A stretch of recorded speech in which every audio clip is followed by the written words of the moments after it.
E ao invés do clone consumidor, eu quero propor duas imagens ou metáforas bíblicas hoje, que é a do discípulo de Jesus e do profeta. Nós vamos falar sobre o discípulo profeta. No lugar do clone consumidor, discípulo, nós queremos chamá-lo ele de discípulo profeta. Mateus 28, versos 18 a 20, nós conhecemos muito bem esse texto, foi dado a autoridade ao Senhor Jesus, e ele diz: foi-me dado toda a autoridade no céu e na terra, portanto vão e façam discípulos de todas as nações, batizando-os em nome do Pai, e do Filho, e do Espírito Santo, ensinando-os a obedecer a tudo o que eu lhes ordenei, e eu estarei sempre com vocês até o final dos tempos. O que Jesus tinha em mente quando ele nos comissionou a essa misteriosa arte do discipulado de todas as nações, que não pode ser definida em técnicas, em formas, em modelos, em cursos, em manuais. Esse discipulado precisa apontar para uma coisa, especialmente, gente, que é gente parecida com Jesus. Gente semelhante a Jesus Cristo, gente que pense como Jesus Cristo, gente que sinta como Jesus, gente que haja como Jesus Cristo. Gente assim é um objeto raro, precioso na igreja. Mas o discípulo é essa compreensão missional da grande comissão, é justamente nos convidar a mobilizar milhões de pequenas versões de Jesus Cristo. Gente infiltrada em cada canto da sociedade, que cheire como Jesus, que abrace como Jesus, que se mova como Jesus, que atue como Jesus, gente com a cara de Jesus.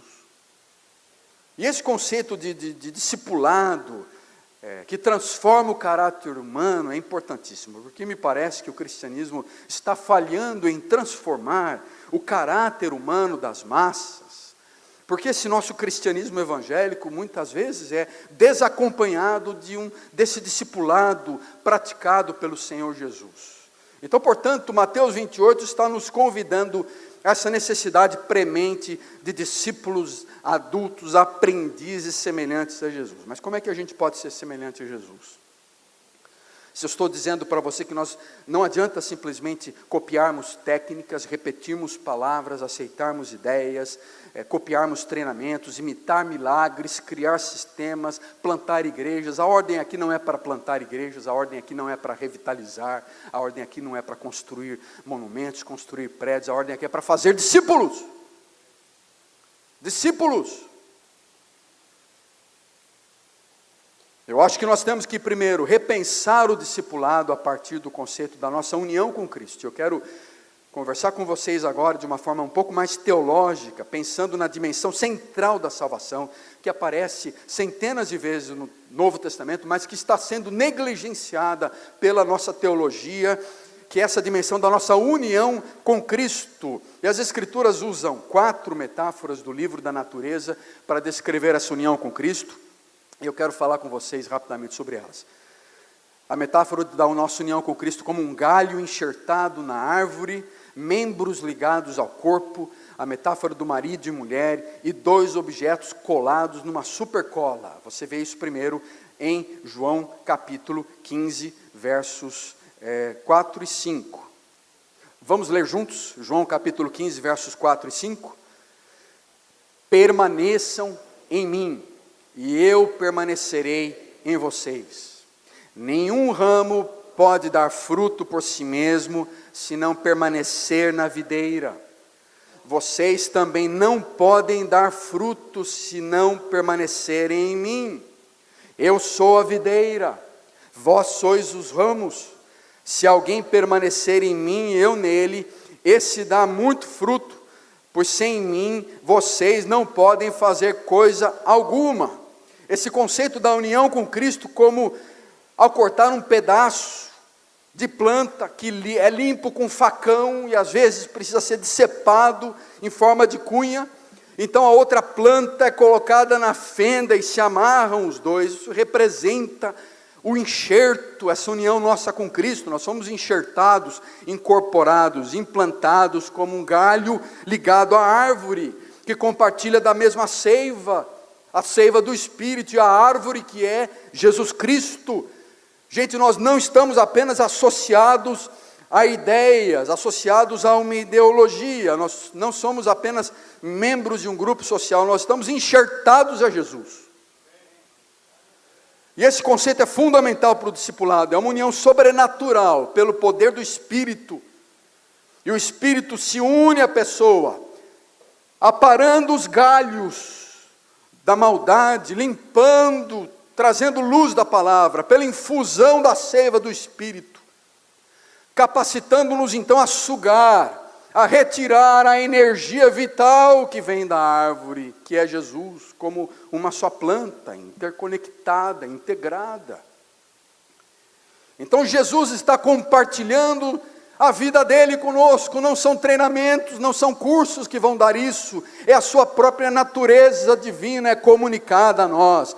Ela está dentro de cada célula, a presença de Jesus está em cada átomo do nosso corpo, e a sustentação nossa, os nossos frutos dependem completamente da permanência em Jesus. E ele fala 5 vezes, permaneçam em mim, nesse texto, 5 vezes, permanece em mim, permanece em mim, permanece em mim, permanece em mim.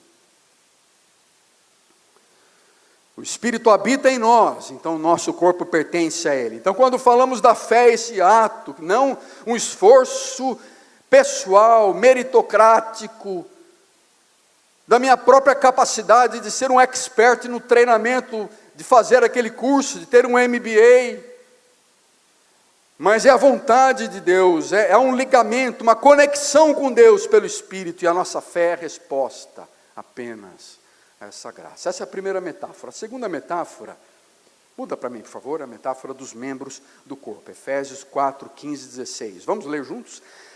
Antes, seguindo a verdade em amor, cresçamos em tudo naquele que é o cabeça, Cristo. Gente, vocês estão lendo, parece que não tomaram café da manhã, vamos começar novamente? Todo mundo tomou um café da manhã bom hoje, aqui? Amém? Essa farofa gostosa nordestina que eu sinto falta lá em Paraná, gostosa. Juntos, antes, seguindo a verdade em amor, cresçamos em tudo naquele que é o cabeça, Cristo. Dele todo o corpo, ajustado e unido pelo auxílio de todas as juntas, cresce e edifica-se a si mesmo em amor, na medida em que cada parte realiza a sua função. É uma união igualitária. Alguns membros estão mais próximos da cabeça, é verdade, a gente está com vontade de ficar mais perto do cabeça, mas todos estão interligados pelo Espírito. Todos nós ligados, conectados ao cabeça, porque Ele habita em nós. Então, nesse sentido, cada membro está ligado a Cristo. Por mais distante que você se sinta do cabeça, e eu não estou dizendo o líder da sua igreja, talvez ele esteja mais longe do cabeça do que você. Portanto, que você saiba isso, né? O bom do corpo é que nós não sabemos qual é a nossa função exatamente, não é? Nessa vida de cristão, a gente não sabe se eu sou um cotovelo, se eu sou um dedinho do pé, se eu sou um dedão da mão, nós não sabemos. Se você acha que tem alguém do seu lado que saiba que é o ouvido, que é o olho, que é a boca, ele não sabe. O bom do corpo é essa igualdade. Essa igualdade, todos somos incluídos nesse corpo, apesar de diversidade, não há exclusão. Uns talvez sejam mais próximos do que outros, mas talvez você se ache que sejam um santo distante da boca de Deus, né? Mas não há membros melhores. O importante é saber que todos estamos conectados, incorporados ao corpo, todos fazemos parte do corpo místico de Jesus Cristo, ligados no mesmo grau. Próxima metáfora, Efésios capítulo 5, 31 e 32, você conhece muito bem, que é a união conjugal homem e mulher, juntos. Por esta razão, o homem deixará pai e mãe, se unirá à sua mulher, os dois se tornarão uma só carne. Este é um mistério profundo, refiro-me, porém, a Cristo e à igreja. Vocês ainda não tomaram muito café, vamos precisar de um intervalo animado. Mas eu quero deixar muito claramente para vocês que a palavra original aqui de uma só carne não é sexual meramente como nós usamos. A palavra é muito mais profunda, é uma união psíquica, é uma união de alma, é uma união completa, muito mais sistêmica, muito mais integral. A união conjugal é algo extremamente profundo e que é indissociável, é uma só carne, indissolúvel.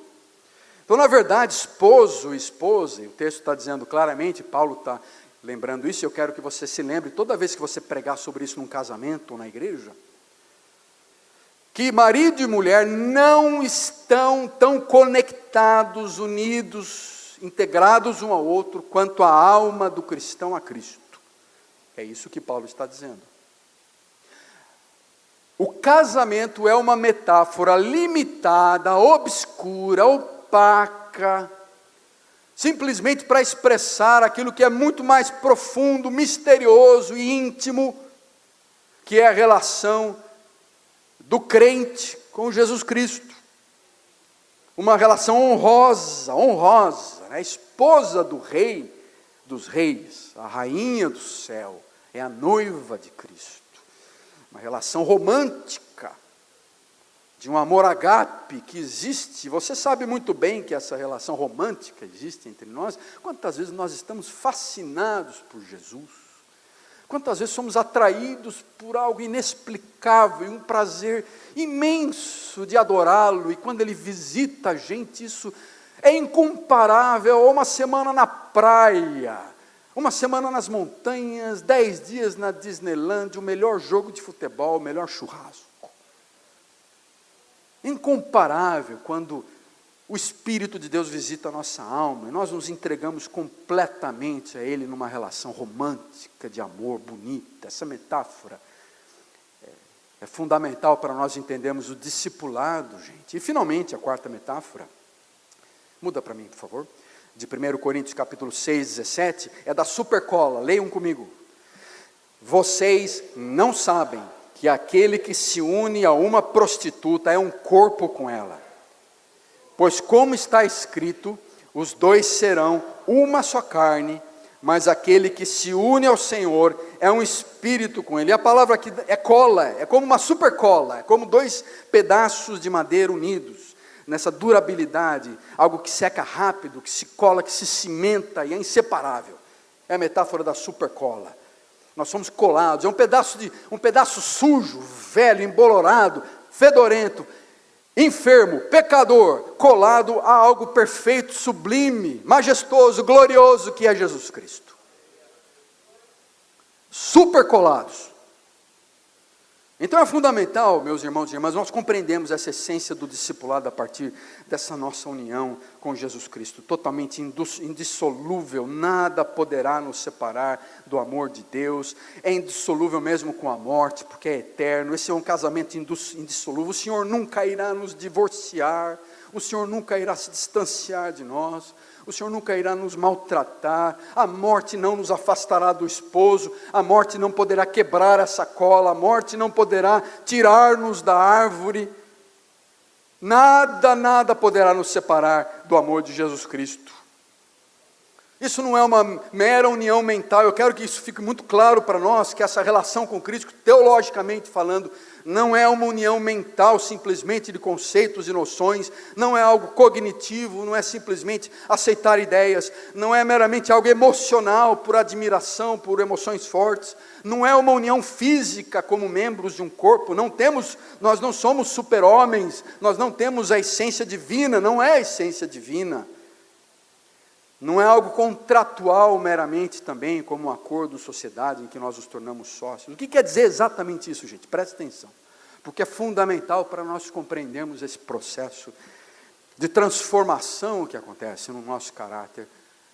Entendemos essa união com Cristo. Essa união com Cristo quer dizer, em primeiro lugar, preste atenção, é que nós recebemos em Cristo todos os benefícios e privilégios da salvação.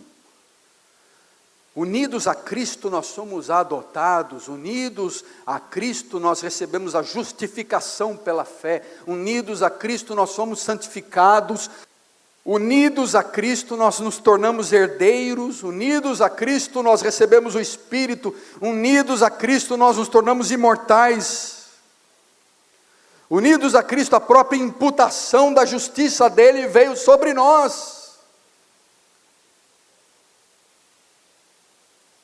Nós fomos colados a Cristo. Ele compartilhou conosco sua morte.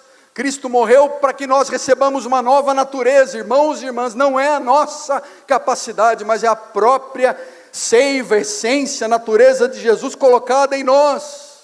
Quando nos tornamos cristãos, o discípulo de Jesus não é aquele que copia padrões, que imita ideias, que aprende novas formas de treinamento. O discípulo de Jesus é aquele que tem Cristo dentro dele. Somente assim a gente entende 1 Coríntios 3, 23, tudo é vosso, e vós de Cristo, e Cristo é de Deus, porque todos os privilégios e benefícios da salvação foram colocados dentro de nós nessa união. Suas promessas são nossas, sua riqueza é nossa, seus dons são nossos, seus benefícios são nossos. Isso precisa nos motivar diariamente, frequentemente, irmãos e irmãs, para a gente continuar, para a gente persistir, para a gente não desistir. Não estamos sozinhos. Cristo está em nós. Essa é outra consequência importante, outra implicação importante. Jesus Cristo está em nós. O discípulo de Jesus não é apenas um seguidor de ideias, um seguidor de um mestre, um seguidor das técnicas do mestre, um seguidor das palavras do mestre. Ele tem um mestre dentro de si. É muito mais do que isso. O David Livingstone, uma vez um missionário famoso, ele era da época do Charles Spurgeon, e ele, conversando com Charles Spurgeon, em Londres, perguntou: como é que você dá conta de tantas coisas? Você prega em tantas igrejas, tem tantas igrejas, tantos ministérios, tantos projetos sociais, tantas organizações. Como é que você dá conta disso? O Charles Spurgeon respondeu assim, de uma forma muito clara, muito simples: é que você se esquece que nós somos dois. Ele está olhando para ele mesmo e você se esquece que sou eu e Jesus aqui dentro. Eu não estou sozinho, eu não estou fazendo sozinho, eu não estou tentando com os meus próprios esforços. E isso é o que a Santa Ceia representa para nós. Quando nós recebemos a Cristo, seu sangue, partilhamos da ceia como se comêssemos seu corpo, bebêssemos seu sangue, e ele se torna dentro de cada célula, de cada átomo do nosso corpo. Jesus está dentro de nós. E o poder dele então flui dentro da alma, fortalece a gente na vida do discípulo, no pensar como discípulo, no sentir como discípulo, no agir como discípulo. Então é inseparável. Enquanto não houver essa seiva da vida, essa água viva, enquanto nós não estivermos conectados à raiz, enquanto não estivermos casados com Jesus, nós não nos tornaremos discípulos. E finalmente nós não estamos mais debaixo do poder dominado por inclinações malignas. Nós não estamos indiferentes ao mal. Nós não podemos nos tornar pessoas vencidas pela iniquidade, porque em nós está o poder da vida, a energia do Espírito, a vitalidade do sangue de Cristo, o mesmo poder da ressurreição, o mesmo poder da glória de Deus na ressurreição está dentro de nós para superar, para vencer, para nos tornar vencedores, vitoriosos em Cristo. Nele nós somos mais que vencedores e podemos imitá-lo. Discípulo então é esse ser vivo, humano, limitado, frágil, unido a Cristo. Unido a Cristo. Essa é a essência do discipulado.